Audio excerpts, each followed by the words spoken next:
नमस्कार। मैं शीतल पी सिंह, सत्यहिंदी.com पर आपका स्वागत है। नव वर्ष की आप सबको बहुत बहुत बधाई।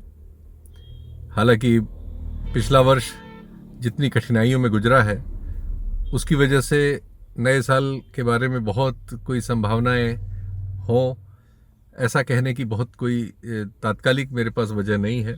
बल्कि जो स्टोरी मैं आपके सामने पेश करने जा रहा हूं उससे तो वो शंकाएं और बढ़ेंगी जिनसे पिछले वर्ष में, खैर प्राकृतिक कारणों से, लेकिन उसके पहले से हमारी अर्थव्यवस्था में जो चीज़ें हो रही थीं उन कारणों से शंका की स्थिति हमारे समाज में, हमारे अपने सोच समझ के विस्तार में और हमारे सामाजिक डायस्पोरा में पैदा हुई थी।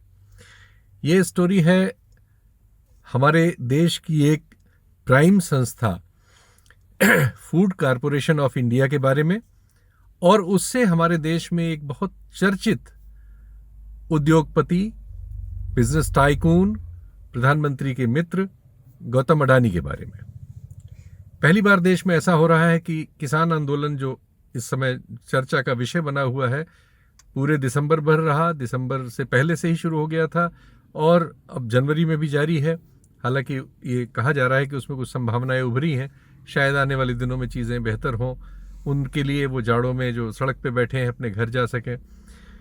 खैर, तो एफसीआई इस समय बहुत ही बुरे आर्थिक संकट में है। आप ये कह सकते हैं कि आने वाले दिनों में ऐसा भी हो सकता है कि एफसीआई की उसी तरह से इस देश की शासन प्रणाली को ज़रूरत ही न हो, या वो उसी तरह से बिकने के लिए चौराहे पे खड़ा हो। जैसे आप जानते ही हैं कि आपका एयर इंडिया खड़ा है, जैसे आप जानते ही हैं कि बेवजह बीपीसीएल को खड़ा किया गया है, जैसे आप जानते ही हैं कि इस तरह के तमाम उद्यमों को हमने ऑन सेल लगा रखा है।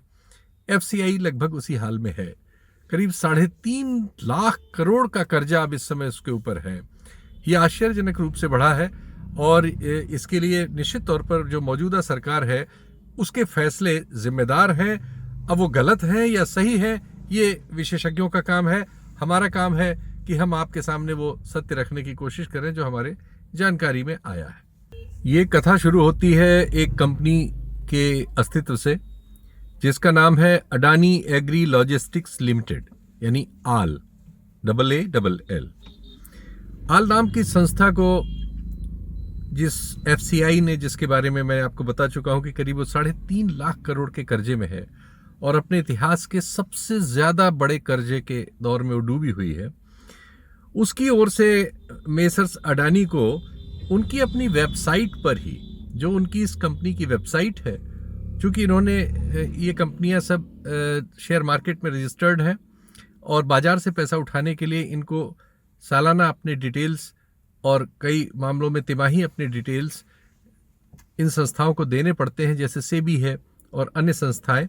इसलिए ये इन सूचनाओं को अपने वेबसाइट पर भी आपके साथ शेयर करती हैं। तो ऐसे ही इनकी एक वेबसाइट है adaniagrilogistics.com। इसमें विभिन्न चरणों में और विभिन्न तरह से इन्होंने अपनी सूचनाएं जो दे रखी हैं, उससे ये पता चलता है कि सरकार ने अडानी एग्री लॉजिस्टिक्स लिमिटेड को बीते वर्ष करीब 700 करोड़ रुपए अपनी ओर से दिए कि वो उसके लिए, उसके फूड ग्रेन के स्टोरेज के लिए सुविधाएं उपलब्ध कराए। पंजाब में, हरियाणा में, मध्य प्रदेश में और उत्तर प्रदेश, बिहार वगैरह में बहुत सारे राज्यों में इस तरह की सुविधाएं उपलब्ध कराने के लिए अडानी एग्री लॉजिस्टिक्स लिमिटेड से उन्होंने एक अरेंजमेंट किया और उनको 700 करोड़ रुपए एडवांस में दिए। अडानी एग्री लॉजिस्टिक्स लिमिटेड ने कई जगह इस तरह के लिए ज़मीनें वगैरह इंतज़ाम की, और अभी जब ये कंट्रोवर्सी पैदा हुई है हाल में हरियाणा के एक उनके प्लांट के बारे में, तो उन्होंने बताया है कि वो एफसीआई से स्टोरेज के चलते उन्होंने ये स्थिति क्रिएट की है, इस तरह की फैसिलिटी क्रिएट की है। तो इसलिए जानना जरूरी है कि ये एकाएक क्या हुआ कि अडानी इस पेशे में कूदे। उसके लिए आपको कुछ आंकड़े जानना बहुत जरूरी है। ये एफसीआई पर 3.5 लाख करोड़ का जो इस समय कर्ज है करीब करीब, ये एकाएक कैसे पैदा हो गया। 2014 में जब मोदी जी की सरकार नहीं थी, जिसके बाद मोदी जी की सरकार आई है, उसके मार्च तक इस संस्था के ऊपर कुल 91,000 करोड़ का कर्ज था। इसके पास कर्ज था, कर्ज लेने की प्रथा शुरू हो गई थी। उसकी मतलब बुनियादी तौर पर पॉलिसीज में कांग्रेस की और मोदी जी की पॉलिसी में कोई फर्क नहीं है, परिमाण का फर्क है। और परिमाण के बाद वो फायदे किसको पहुंच रहे हैं, इसका बड़ा बड़ा फर्क है। तो हम ये पाते हैं कि 91,000 के आसपास मोदी जी जब सरकार में आए, 91,000 करोड़ के आसपास इस पर कर्ज था। लेकिन अब हम क्यों पाते हैं कि ये कर्ज 3.5 लाख करोड़ तक पहुंच गया है? बीते वर्षों में जो एफसीआई नाम की संस्था है, जो एक फूड कारपोरेशन एक्ट बना था 1965 में, जिसके जरिए अस्तित्व में आई और जिसका काम यह है कि हमारे देश में केंद्र सरकार जो किसानों के लिए फसलों की एमएसपी तय करती है, जिसको लेके आप देख रहे हैं इतना बड़ा आंदोलन हो रहा है, उस एमएसपी पर किसानों से अन्न खरीदना और उसके बाद केंद्र सरकार द्वारा निर्धारित राज्यों का जो कोटा है और जिस दर पर वो कोटा उनको रिलीज किया जाना है, उस दर पर उनको रिलीज करना, जाहिर है कि एक तरह का सरकारी कार्रवाई है। इस कार्रवाई में ऐसा कोई व्यापार तो एफसीआई करती नहीं है, या कोई ऐसा कोई भी काम वो नहीं करती जिससे उसकी कोई आय का स्रोत हो। तो आखिर ये पैसा आता कहां से एफसीआई के पास ये करने के लिए? इसके लिए हमेशा बजट में सरकार सब्सिडी का इंतजाम करती है जो एफसीआई को दी जाती है। जो इन्हीं एक्ट्स के जो प्राविधान हैं, उन प्राविधान के तहत जो लोग इसके भीतर आते हैं, उन लोगों को मदद करने के लिए केंद्रीय स्तर पर अपने बजट में प्रावधान होता है। केंद्र सरकार बजट से एफसीआई के उस घाटे को पूरा किया करती है। ये तो एफसीआई के चलने की रवायत है। लेकिन पिछले 5 वर्षों में ऐसा हो रहा है कि हमारे केंद्रीय बजट में लगातार एफसीआई का हिस्सा घटाया जा रहा है। और इन्हीं 5 वर्षों में आप ये भी डेवलपमेंट देख रहे हैं कि ये जो अडानी साहब की कंपनी है, जिसका मैंने जिक्र किया, ये कंपनी एकाएक विशाल परिमाण से अपने इस तरह की कार्रवाइयों में आती है जो एफसीआई से जुड़े हुए हैं, और जिसमें वो काम करने के लिए ये कंपनी सामने उपलब्ध होती है जो काम हम एफसीआई से उम्मीद करते थे कि एफसीआई देश में भंडारण के लिए अपनी क्षमताएं खुद बढ़ाएगा, या जो उसकी अपनी पुरानी नीतियां रही हैं, बहुत सारे लोगों को वो किराए पे उनसे भंडार लिया करती है, और बहुत सारे जो राज्यों में और दूसरी भंडारण की संस्थाएं हैं उनके साथ वो कोलैबोरेट करके इस अन्न का भंडारण करती है। ये सही है कि इस अन्न भंडारण के काम में एक बहुत बड़ा नुकसान इस पूरे दौर में होता रहा है। ऐसा नहीं है कि सारी चीजें ब्लैक एंड व्हाइट ऐसी सीधी सीधी हैं, इतनी सरल है।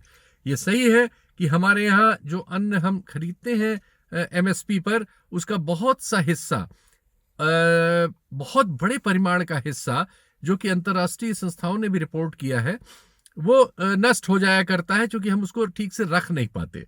ये हमारी कमजोरी है। लेकिन इस कमजोरी को दूर करने के लिए जो उपाय समय समय पर चिन्हित किए गए, 2014 में एक रिपोर्ट बीजेपी के एक बड़े वरिष्ठ नेता, हिमाचल प्रदेश के मुख्यमंत्री रहे, केंद्रीय मंत्री रहे, शांता कुमार जी की है। उसके तहत और अन्य दूसरी इसके पहले जो रिपोर्ट्स हैं और दूसरी जो संस्थाएं इसके बारे में जो सलाह देती रही हैं, उनमें से और किसी का पालन नहीं किया गया। सिर्फ इस एक चीज का पालन करते हुए सरकार ये नजर आती है पिछले 5 सालों में, जिससे हम ये पाते हैं कि अडानी नाम के उद्योगपति की जो कंपनी है, वो इस कारोबार में एकाएक एक बड़ी प्रतिस्पर्धी बनके ठीक उस तरह से सामने आ जाती है जैसे हवाई अड्डों के मामलों में हमने देखा कि एकाएक बड़े बड़े हवाई अड्डे देश के, उन पे जो उनके पुराने नाम थे वो हट गए और वहां अडानी का नाम लग गया। एकाएक हवाई अड्डों के बिजनेस में अडानी एक बड़े प्लेयर बन के आ गए। ठीक उसी तरह से एक और हम पा रहे हैं कि एफसीआई खत्म होने की ओर बढ़ रहा है, उस पर बेशुमार कर्जा हो रहा है। और ये और आपके लिए जानना जरूरी है, ये कर्जा है किसका? ये कर्जा है, इसमें से सबसे बड़ा हिस्सा करीब 3 लाख करोड़ रुपए का कर्जा नेशनल स्मॉल सेविंग्स फंड का है। यानी जो बहुत साधारण लोग अपना पैसा नेशनल स्मॉल सेविंग फंड में जमा करते हैं, ये वो पैसा एफसीआई में गया है, और एफसीआई में जो बजट से पैसा उसको नहीं मिला, उसकी जगह इसका इस्तेमाल हुआ है। और इसकी वजह से वो एक संस्था तो डूब ही रही है जिसका नाम एफसीआई है, वो एक और बैंकिंग की ऐसी संस्था को साथ साथ डुबाती हुई ले जा रही है जिसका नाम नेशनल स्मॉल सेविंग्स फंड है। और इन दोनों की हार के साथ हम ये पा रहे हैं कि एक व्यापारिक घराने की हम जीत देख रहे हैं उसी क्षेत्र में, कि वो भंडारण के इस काम में अपनी कंपनी लेके सामने आ रहा है। अपनी वेबसाइट पर वो सेबी को ये बता रहा है कि आने वाले वर्षों में ये उसको मिला है, ये वो करने जा रहा है। वो लगभग वही सफलताएं हैं जहां जो इनकी असफलताएं हैं। तो ये एक बड़ी अजीब सी स्थिति है कि क्या हमने सरकार इसलिए चुनी है कि वो हमारे किसी एक उद्योगपति का फायदा पहुंचाने के लिए देशी, सरकारी, गैर सरकारी, सरकार सहयोगी संस्थाओं की बलि दे दे, उनको खत्म कर दे, जिससे वो बिजनेस एक प्राइवेट कंपनी को चला जाए और वो कंपनी बहुत बड़ी शक्तिशाली कंपनी के रूप में हमारे सामने आ जाए। ये स्थिति इस डिटेल्स में आप में से कोई भी इस वेबसाइट पे जिसका मैंने जिक्र किया था, इस पे जाके इसको डिटेल्स को पढ़ सकता है। adaniagrilogistics.com/silo-storage में ये सारे डिटेल्स दिए हुए हैं। ये कहीं बाहर से ली गई सूचना नहीं है, ये सूचना उपलब्ध है। ये सूचना खुद कंपनी ने अपनी शेखी में सेबी को बताने के लिए, क्योंकि सेबी में उसे बाजार से पैसा उठाना होता है कोई काम करने के लिए, तो उस पैसे उठाने के लिए उसको अपनी शक्ति दिखानी होती है कि ये हम करने जा रहे हैं, यहाँ से हमें ये फायदा होने जा रहा है। तो इसमें खुद अडानी की कंपनी ने ये दावे किए हुए हैं कि उसे सरकार से 700 करोड़ रुपए का ये एग्रीमेंट प्लान मिला है, जिसके तहत अब उसको करीब 6 lakh metric ton food grain FCI के गोदामों से लेके स्टोर करना, ऐसे एफसीआई के खाते का लेके स्टोर करना है, जो पंजाब, हरियाणा, तमिलनाडु, कर्नाटक, महाराष्ट्र और वेस्ट बंगाल में होगा। उसके बाद वो कहती है, वेबसाइट पर ही डिटेल है, कि अलग से 3 lakh metric ton food grain हमें गवर्नमेंट ऑफ मध्य प्रदेश के लिए हैंडल करना है। आल ये भी कहती है कि बिहार, यूपी, पंजाब, हरियाणा, महाराष्ट्र और गुजरात में आने वाले दिनों में वो 4 लाख मीट्रिक टन की नई कैपेसिटीज क्रिएट कर रही है इसी सिलसिले में, और वो ऐसा करने का अपना दावा सेबी को दिए गए अपने डिटेल्स में अपनी वेबसाइट पर मौजूद देती है। आप में से कोई भी इस वेबसाइट से इस सूचना को चेक करके देख सकता है, मैंने भी वहीं से प्राप्त की है। तो अडानी के इस तरक्की के लिए अगर हम पिछले 4 सालों में देखते हैं कि 91,000 करोड़ के कर्जे में जो संस्था थी 2014 में, आज वो 3.5 लाख करोड़ के कर्जे में है, क्योंकि उसको बजट एलोकेशन नहीं किए गए, बजट में से पैसे कम कर लिए गए और उसको मरने की ओर बढ़ाया गया धीरे धीरे, और उसको सांस लेने के लिए जो कर्जा मिला वो भी एक दूसरी सरकारी संस्था को मरने के लिए आपने पहुंचा दिया। तो अगर एफसीआई डूबेगी तो ये नेशनल स्मॉल सेविंग्स फंड भी डूबेगा, क्योंकि ये पैसा तो वापस आएगा नहीं। ये पैसा तो सब्सिडी के जरिए आना था, ये सब्सिडी के जरिए आया नहीं, ये तो उन्हें फिर से देना पड़ा।